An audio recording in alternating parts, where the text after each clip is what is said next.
¿qué tal? Soy Elder Néstor, un misionero de la Iglesia de Jesucristo de los Santos en los últimos días.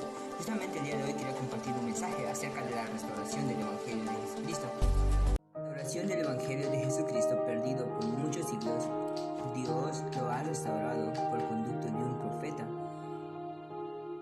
Podemos llegar a saber de ello a través de un libro. Esta es una clara evidencia de que Dios ha llamado a un profeta en el año 1820. Sin embargo, igual como sucedió en la época de Jesucristo, mataron a aquel profeta. Y también relatamos esa historia porque es muy importante para poder llegar a saber de que la autoridad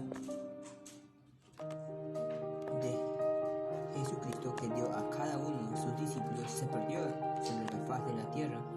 Es por eso se hizo necesario la restauración del Evangelio de Jesucristo, al poder traer nuevamente estas verdades que se perdieron por muchos siglos. Y actualmente usted puede llegar a saber a medida que usted pueda leer el libro de Mormón y poder meditarlo.